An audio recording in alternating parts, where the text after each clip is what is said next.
Alors nous sommes le samedi 27 janvier 2018, nous sommes de retour à Bormes-les-Mimosas. J'ai quelqu'un à côté de moi, je vais lui demander de se présenter. Bonjour. Je suis Gilles Augias, le directeur des espaces verts de la ville de Bormes. Ça fait la 4e fois que je vais vous voir, la première fois c'est en 2015. Oui, maintenant on se connaît bien. Hein. C'est toujours un plaisir bien sûr de revenir sur Bormes-les-Mimosas et puis de vous mettre un petit peu à l'honneur parce que moi tel que j'analyse Mimosalia, puisque ça fait quand même la 4e année que je couvre cet événement, pour moi c'est d'abord le jardin du Cigalou dans lequel nous sommes, c'est également tout le travail que vous faites au niveau espace vert, les exposants, parce que vous êtes un organisateur mais vous recevez des exposants, et puis quelque chose qui me fait revenir, parce que moi c'est ce que j'ai découvert la première année.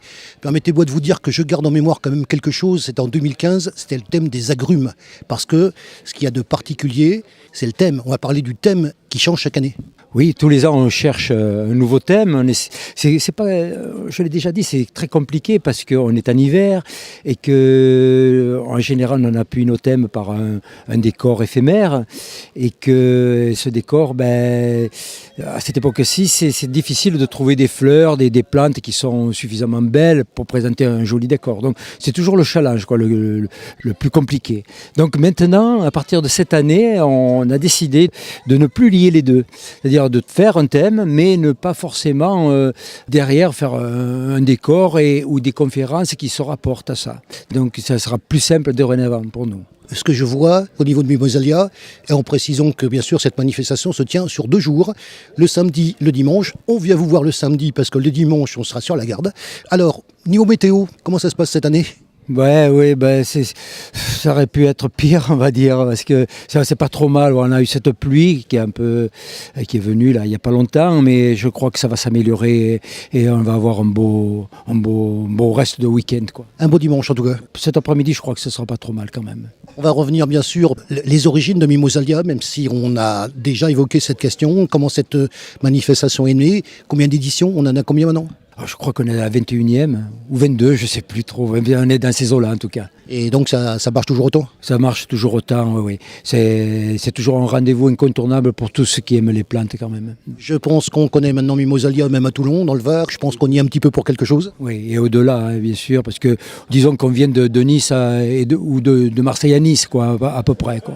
Alors maintenant, au niveau du travail des espaces verts et de la préparation nécessaire pour cette manifestation, comment ça se passe, les préparatifs de cette année 2018 hein ? Oui, on a commencé un petit peu avant parce que le décor qu'on a décidé, on a décidé de faire un décor un peu autour de l'eau et d'une circulation d'eau, donc de symboliser un petit peu une rivière et quelque chose de presque alpin.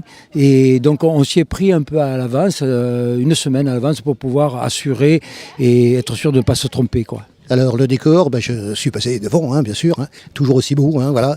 Quelle particularité il a ce décor pour faire ce genre de choses ? Parce que là, c'est pas que des plantes, il y a aussi de l'eau qui arrive là. Vous avez fait fort cette année-là. L'année dernière, on s'était lancé dans la cascade. Donc... Non mais tout est bien, je vous le dis franchement. Et là, on a voulu encore rester autour de l'eau et de faire cette grande rivière qui descend sur une trentaine de mètres quand même, sinon plus, et nos plantes autour. On continue bien sûr sur les origines de Mimosalia et puis les exposants qui sont bien sûr présents, qu'on connaît, on en voit certains, on a plaisir d'ailleurs à les revoir, je vous le dis franchement, puisque vous devez vous douter qu'au bout de 4 ans, moi je commence à me reconnaître un petit peu quand même. Donc le plaisir de voir vos exposants, j'imagine que pour vous, on en a parlé, mais c'est intéressant de le renoter à nouveau. C'est toujours un plaisir pour vous d'organiser ça, avec peut-être des nouveaux. Pas forcément beaucoup de nouveaux, on a toujours les fidèles depuis... Mais maintenant, c'est une génération qui va commencer un petit peu à s'essouffler, parce qu'elle arrive à l'âge de la retraite, tout comme moi déjà, et donc il y en a certains qui vont disparaître là, mais c'est vrai qu'au-delà des exposants, ce sont presque tous des amis et que je connais même d'avant Mimosalia aussi, donc on est des vrais passionnés de plantes tous, chacun dans sa particularité, mais c'est vraiment des amis, on a toujours plaisir de se retrouver là. On va parler bien sûr des espaces verts de la ville, parce qu'on ne peut pas venir à Bormes sans parler des espaces verts, du nombre de fleurs qu'a cette ville. 4.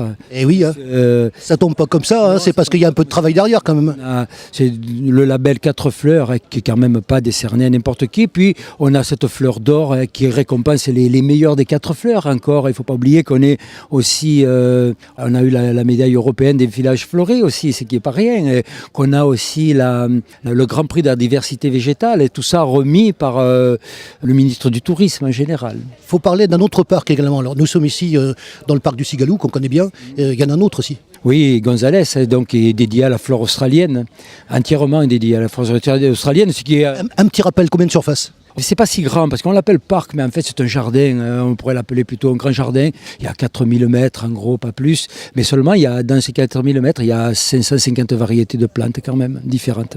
Alors, Mimosalia 2018, qu'est-ce qu'il y a comme nouveauté dans cette édition 2018? De nouveau, cette année, on a pris un thème sur la nouvelle façon de cultiver. C'est un thème qu'on n'avait pas l'habitude d'aborder, ce genre de thème-là. On allait sur des pays, sur une type de flore.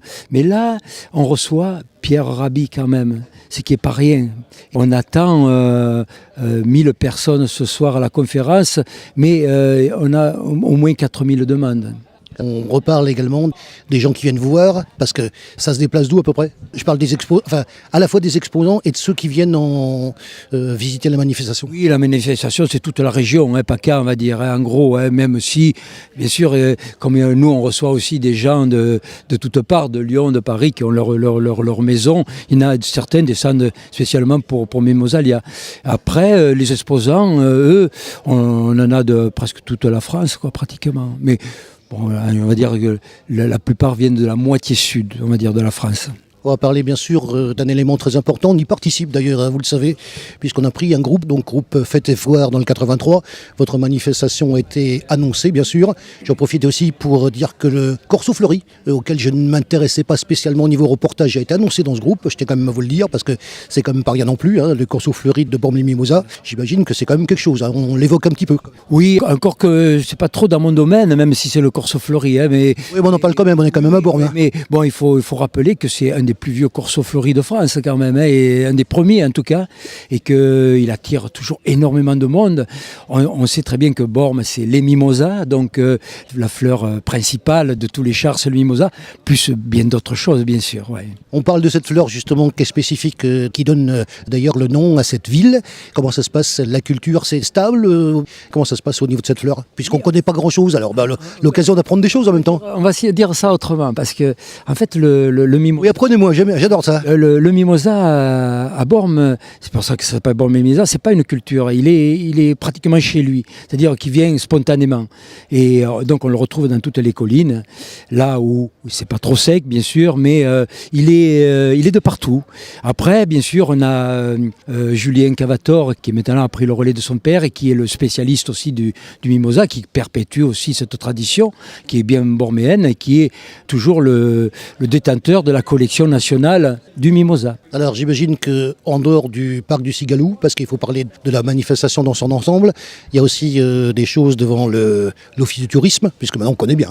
Et puis également sur la place. Vous êtes monté sur la place, voir un petit peu les exposants qui y a là-haut. Ça vous concerne aussi ? Pas trop, c'est pas moi qui organise le haut en général. Vous avez un regard quand même. Bien sûr, on sait tout ça, oui, on suit ça, mais c'est pas, on est obligé de se partager les tâches. Il y en a d'autres personnes qui s'occupent des parties plus artisanales, plus tout ce qui concerne l'aménagement des jardins, tout ce qu'on peut y mettre de beau, de sympa.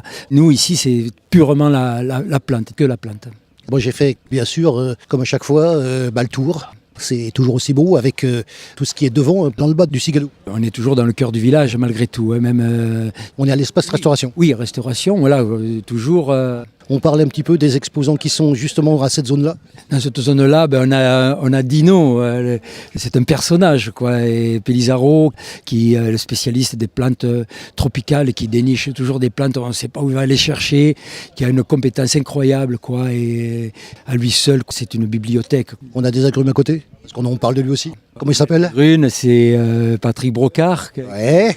c'est vrai que je parle aux gens quand je viens. Oui, bien sûr, qui est bien sûr aussi un ami avec qui on travaille, nous, mairie de Bormes, déjà toute l'année, puisqu'on se cherchait beaucoup chez lui, et qui a cette pépinière où on trouve de tout, quoi. Et il est presque le seul maintenant à avoir des choses que les autres n'ont pas aussi. Alors 2 jours, édition 2018, nous venons, je vous le répète, le samedi, demain dimanche, c'est le 2e jour. Et puis on parle également de cette conférence qui pour vous a de l'importance. On va terminer par là d'ailleurs. Oui, de Pierre Rabhi ce soir. Oui, c'est vrai que nous, on a eu cette chance-là extraordinaire, quoi. On n'y croyait pas du tout. Quand on a choisi ce thème de l'agro ou écolo, agriculture, on a pensé à lui, mais on ne croyait pas qu'il allait venir. Et lorsqu'on l'a appelé, sa secrétaire a dit mais il a 600 demandes par an. Et nous, on est arrivé là et il nous a choisi, nous. C'est quand même assez extraordinaire, quoi. On est content de le recevoir. C'est un homme extraordinaire aussi. C'est peut-être avec des hommes comme ça que notre société va peut-être évoluer et va passer à autre chose.